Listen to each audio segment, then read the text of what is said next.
Un mot à présent sur The Crossing Calvi Monaco Waterbike Challenge. L'événement prendra son départ demain depuis l'île de Beauté pour allier la principauté en waterbike.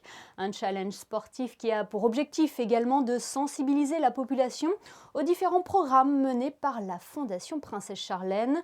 Deux équipes de 4 athlètes se relayeront en mer pendant près de 24 heures. Nous sommes avec l'un des participants. Bonsoir Kevin Crovetto. Bonsoir Émilie. Alors est-ce que vous êtes prêt pour ce défi ? Oui, on s'est entraîné ce matin, c'était le dernier entraînement. Ça nous a permis de faire les derniers réglages en équipe, notamment pour les changements sur le waterbike. Donc on est prêt. C'est compliqué justement de pédaler sur un waterbike ? Non, c'est pas très compliqué. Après, c'est différent du vélo traditionnel. Il y a un tout petit peu plus de résistance. Ça ressemble un peu plus au VTT qu'au vélo de route, mais c'est pas compliqué. Et comment est l'ambiance actuellement à Calvi ? L'ambiance est bonne, on s'entend tous très bien. Malgré tout, on reste concentré parce qu'il nous attend quand même une sacrée traversée.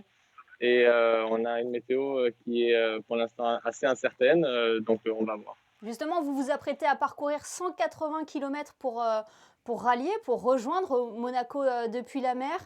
Vous avez mis en place une stratégie avec Gareth Wittstock, Conor McGregor et Jérôme Fernandez ? Oui, on a mis une stratégie en place que je ne peux pas révéler tout de suite. Non. Mais on a décidé de faire des relais pas de temps en fait. Au moment où on se sent fatigué, où on a besoin de tourner, on appelle le bateau et on fait le changement. Voilà, il faut le préciser, vous serez encadré pendant cette course. Oui, ça va très bien se passer. On va être encadré par du nombre personnel et ce sera très bien encadré. Vous avez déjà participé au Riviera Waterbike Challenge. Quels souvenirs en gardez-vous ? J'ai des très bons souvenirs. C'est vrai que j'ai eu la chance de participer aux 2 premières éditions du Rivera Waterbike Challenge. C'était assez différent parce que c'était le long du littoral. Et j'en garde de très beaux souvenirs et notamment cet esprit de solidarité parce que faut pas oublier qu'avant tout, on est là pour une bonne cause, pour la Fondation Princesse Charlène.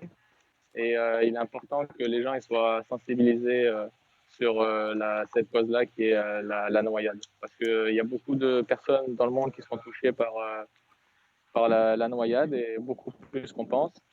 Et du coup, c'est très bien de communiquer là-dessus et de transmettre aux personnes ces informations.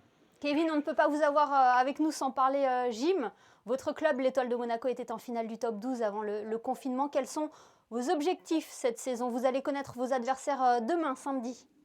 C'est ça exactement. Demain, je vais faire une petite parenthèse avec le waterbike parce qu'il va y avoir le tirage au sort des poules du top 12 pour savoir contre qui on sera cette saison.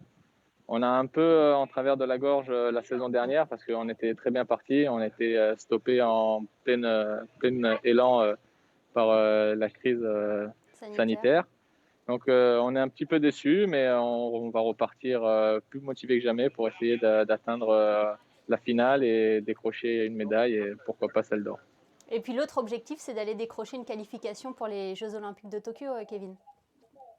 Oui, il y a aussi les Jeux Olympiques de Tokyo dans un coin de ma tête. Il reste une épreuve sélective, c'est les championnats d'Europe à Bakou au mois de décembre, s'ils ont lieu, parce qu'il y a encore une petite incertitude là-dessus. Et donc voilà, je reste aussi concentré là-dessus. On vous souhaite en tout cas bon courage pour demain, pour ce défi, ce challenge que vous allez affronter, Kevin Crovetto. Merci beaucoup d'avoir été avec nous depuis Calvi. Merci à vous.